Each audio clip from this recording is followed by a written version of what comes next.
Nous allons parler ce soir de 3 sujets avec notre invité, la République démocratique du Congo, le Burkina et puis l'Égypte. C'est Maître Eric Emmanuel Sosa qui signe son retour sur le plateau de New World.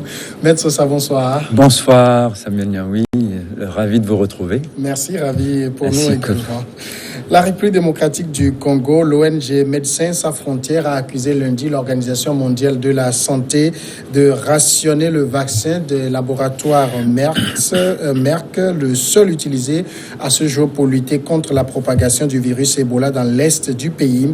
Un des problèmes majeurs réside dans le fait qu'en pratique, le vaccin est rationné par l'Organisation mondiale de la santé et que trop peu de personnes à risque sont aujourd'hui protégées, écrit l'OMS dans un communiqué. Selon l'OMS, jusqu'à 2000 à 2500 personnes pourraient être vaccinées par jour contre un rythme actuel de 500 à 1000 personnes. Est-ce qu'on doit dire, Maître Sosa, que ici, l'Organisation mondiale de la santé est en train de faire de la négligence?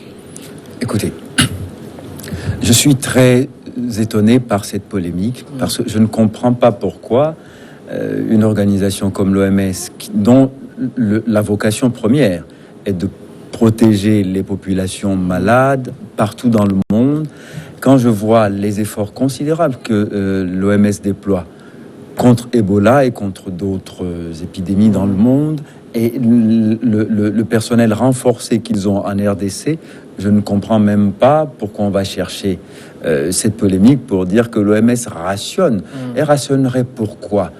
Il y a beaucoup d'autres problèmes qui se posent. C'est que au niveau de la population elle-même, dans les régions contaminées, on est en train de dire que certaines personnes ne souhaitent pas être vaccinées.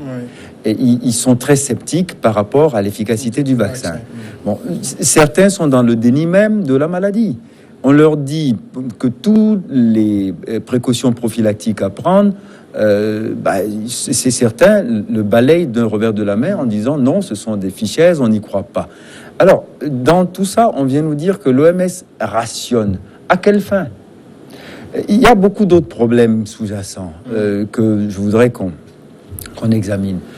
C'est pas l'OMS à qui il incombe de protéger les populations congolaises. C'est d'abord à l'État congolais de protéger les siens.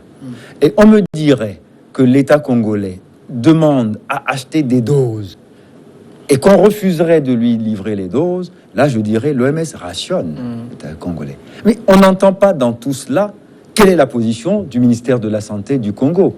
On ne sait pas quel est leur plan pour l'éradication de ce virus Ebola dans le Sud Kivu.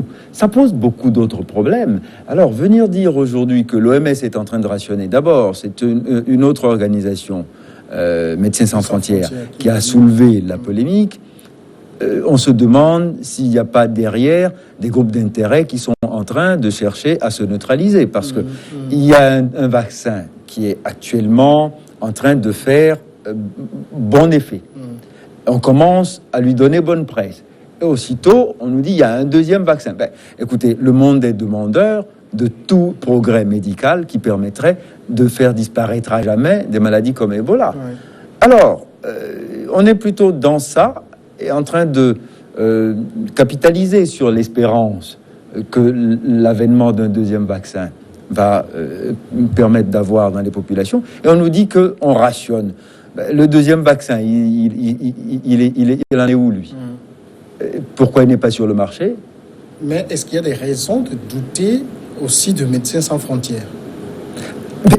Alors, ceux qui en parlent ont des raisons de douter de la bonne foi de Médecins sans frontières. Mais Médecins sans frontières a fait un communiqué. Bon, on ne comprend pas pourquoi, après avoir sacrifié des millions, l'OMS, après avoir participé à des recherches, financé des recherches, l'OMS viendrait aujourd'hui laisser mourir des populations vulnérables.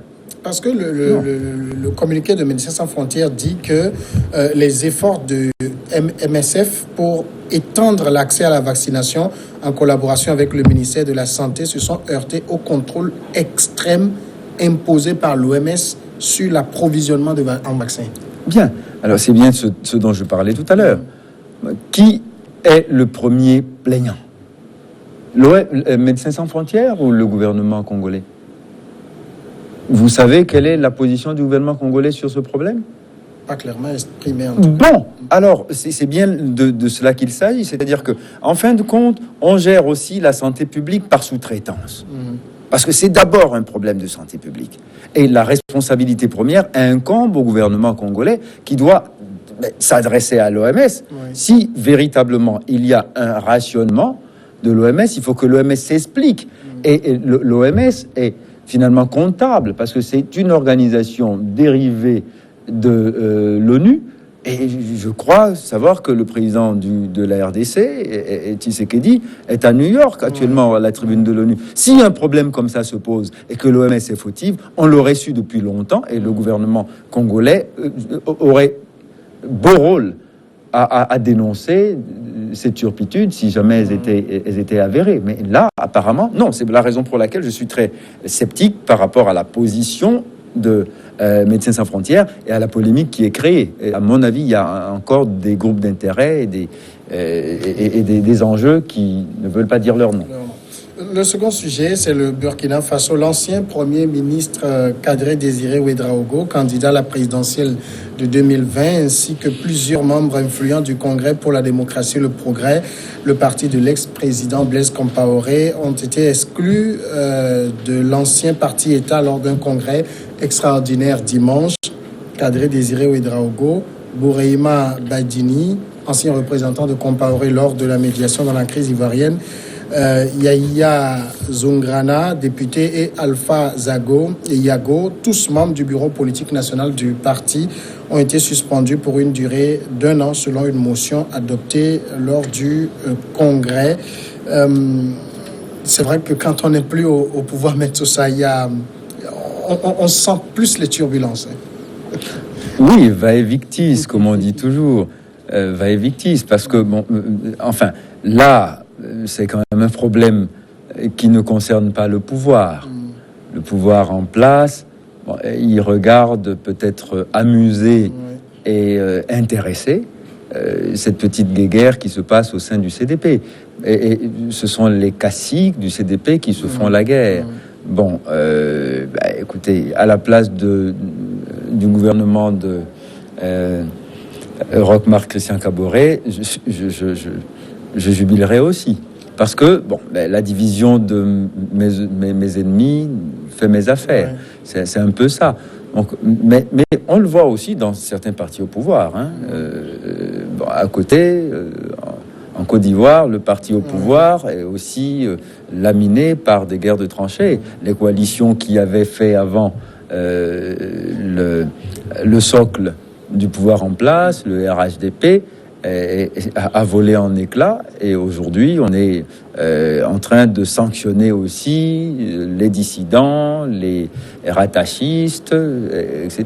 Tous ceux qui ont pensé un jour pouvoir faire alliance avec le PDCI, enfin, sont en train de payer cette audace, ou cette outrecuidance plutôt, je dirais. Et là, c'est la même chose ici, sauf que, bon, c'est au sein d'un parti d'opposition que ça se passe, et le gouvernement, à mon avis, doit tirer ses marrons du feu. Mais ici, ce qu'on reproche quand même aux personnes qui sont exclues, et je vais citer les propos de Eddy Komboigo, qui est le président du CDP, on ne peut pas avoir un pied dedans, un pied dehors, soit les deux pieds sont dedans, soit les deux pieds sont dehors, un pied dedans, un pied dehors, c'est dehors. Oui. Il leur reproche simplement, par exemple, pour ce qui concerne Kadri Désiré Ouédraogo, de s'être déclaré candidat en attendant les primaires. Ce n'est que légitime.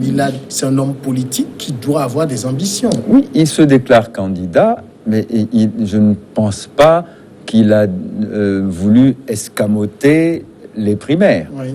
Il a déclaré son intention d'être candidat. Encore faut-il qu'il soit élu. Et si la discipline du CDP a imposé des primaires, c'est une première d'abord, parce que bon, il n'y en avait jamais eu avant. Sous Compaoré, nul n'aurait la malice coupable de penser même pouvoir se présenter à quoi que ce soit. on s'alignait tous derrière un même homme. Et c'est d'ailleurs parce qu'ils ont tout arrangé pour lui permettre d'avoir, contre la Constitution, un nouveau mandat, qu'ils ont perdu le pouvoir. Alors, il faudrait quand même que ces gens-là en tirent quelques leçons. Donc, non, les zélotes, vous savez, il faut écouter. Pendant le congrès, Eddie Kamboigo, pardon, faire des éloges pour Blaise Compaoré. Absolument, et le faire applaudir encore en souhaitant qu'il rentre sans condition parce que le pays irait mieux quand il sera là. Donc vous voyez, on est plutôt là dans des postures de zélotes que dans des comportements de responsables politiques qui sont soucieux de l'intérêt de la patrie. C'est l'intérêt d'un petit parti et l'intérêt de quelques caciques au sein du parti, c'est tout. Donc, bon, écoutez, quelle est leur valeur intrinsèque? Tous, absolument tous, y compris ceux qui sont aujourd'hui au pouvoir, doivent quelque chose dans leur parcours à Blaise Compaoré et au CDP, dont ils étaient les grands barons.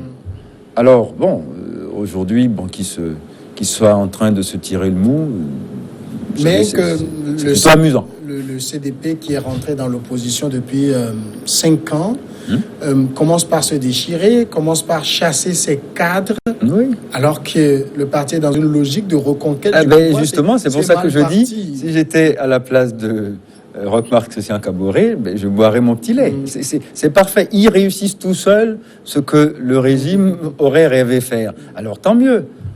Qu'ils continuent. Ils sont en bonne voie pour se faire harakiri tout seul, et c'est parfait. Mais c'est quoi cette... je ne sais pas comment qualifier cela, cette manie qu'ont certaines personnes, enfin dans certains partis, à ne jurer que par le président fondateur? C'est une posture de sycophante. Hein, c'est l'esclavage mental des hommes finalement qui doivent tout à la servilité et rien à leur talent personnel, c'est tout. Non, je dis, Cadre Désiré Ouédraogo a été quand même un haut cadre de ce parti. À l'époque, c'était un quasi-parti unique. Bon, eux tous en proviennent. Hein. Bon, aujourd'hui, que ce soit à lui qu'on fasse ce procès, m'amuse plutôt. Non, mais ça n'enlève rien à ses compétences, parce que, bon, il a occupé de grandes fonctions, et aujourd'hui, il me paraît tout à fait qualifié. Il me paraît tout à fait qualifié pour compétir. Bon, maintenant, qu'on lui fasse procès en précipitation, c'est une chose, mais qu'on l'exclue carrément du parti parce qu'il a eu l'outrecuidance de déclarer se présenter alors qu'il fallait passer par des primaires, qui nous dit qu'il n'aurait pas gagné les primaires simplement? Parce que ceux qui sont en face de lui, bon, ils sont d'une carrure quand même un peu plus modeste, toutes choses égales par ailleurs, et sans vouloir faire offense à aucun d'entre eux. Mais on a aussi l'impression, quand on regarde ces genres de feuilletons dans les partis politiques en Afrique, on ne tolère pas les frondeurs. Alors qu'ailleurs, on a des frondeurs qui sont toujours membres du parti et qui mènent leur front. Suivez mon regard, regardez Emmanuel Macron. Emmanuel Macron n'était ni socialiste, ni à droite UMP. Bon, il s'est présenté en n'ayant aucune étiquette, en créant un parti tout neuf, et il a tout raflé. Aujourd'hui, son parti est devenu transcourant. Tout le monde s'y retrouve parce que il a eu le génie à un moment donné où tout était divisé, où au sein des partis même, on se bagarrait de trop, d'offrir une troisième voie qui était la voie gagnante. Donc bon, s'ils sont en train de jouer à ce jeu-là, il y aura probablement un troisième larron qui va sortir de nulle part et qui va rafler la mise. On l'a vu avec Adama Barrow. Souvent, c'est les plus inattendus. En Tunisie, actuellement, ceux qui sont en lice pour le deuxième tour étaient les plus inattendus, les plus improbables. Aucun appareil politique n'avait rien prévu sur ce scénario. Donc, vous voyez, c'est plutôt bon signe. ça témoigne d'une certaine vitalité de la démocratie. En Afrique aussi, ça veut dire que les jeux ne sont pas faits parce que le régime veut que ce soit dans ce sens ou dans tel autre, et que parfois on peut être surpris, même désagréablement, parce que là en Tunisie, ils l'ont vraiment mauvaise de se retrouver là. Vous vous rendez compte, le Premier ministre qui se retrouve loin dans les rangs, 4e ou 5e. Attendez, ils ont eu le vertige. Et pourtant, ils maîtrisent tout l'appareil. Vous voyez, ça veut dire qu'on peut organiser des élections crédibles en Afrique, et c'est quand même, de ce point de vue-là, une bonne nouvelle. Le dernier sujet, c'est l'Égypte. Plus de 500 personnes ont été arrêtées depuis le début vendredi de manifestations contre le pouvoir, selon un décompte d'une ONG égyptienne. 516 personnes ont été arrêtées depuis vendredi au Caire et dans d'autres villes du pays. Des centaines de manifestants ont bravé vendredi soir au Caire et dans d'autres villes l'interdiction de protester contre le pouvoir et exiger le départ du maréchal Abdel Fattah al-Sisi, qui se trouve actuellement à New York pour les travaux de l'Assemblée générale de l'ONU. Mais tout ça, je posais la même question hier dans Regard croisé. Pensez que dans l'Égypte d'aujourd'hui, tenue d'une main de fer par Sisi, des gens osent manifester, c'est déjà quelque chose. Mais ce n'est pas nouveau. Oui. Parce que c'était les mêmes qui tenaient d'une main de fer sous Moubarak qui ont subi le départ de Moubarak forcé par la rue. Place Tahrir, c'était les mêmes qui la tenaient. Donc, ce n'est pas nouveau. Ce qui est inquiétant, c'est cette confrontation permanente entre les forces de l'ordre et la population. Oui. Bon, c'est ce qui a perdu paix à son âme aujourd'hui, Zine Ben Ali, c'est ce qui a perdu Moubarak, c'est ce qui pourrait perdre, c'est ce qui a perdu aussi Bouteflika. Parce qu'en fait, à un moment donné, quand on a comme seule réponse que la répression, devant les revendications, parfois légitimes, parfois capricieuses, d'un peuple, parfois aussi un peu trop remuant. Quand je dis ça, je ne suis pas en train de dire que le peuple doit être docile, non. Mais à un moment donné, il faut qu'une revendication soit articulée de façon à ce que elle puisse déboucher sur des compromis ou qu'il y ait des termes de faisabilité raisonnables. Bon, on ne va pas demander la lune chaque matin et dire parce que c'est la démocratie, vous devez nous la donner. Si vous n'êtes pas capable de la décrocher, on ira la décrocher tout seul, regardez-nous faire. Ça ne s'est jamais passé nulle part comme ça. Et je pense que la démocratie a besoin d'ordre et d'organisation.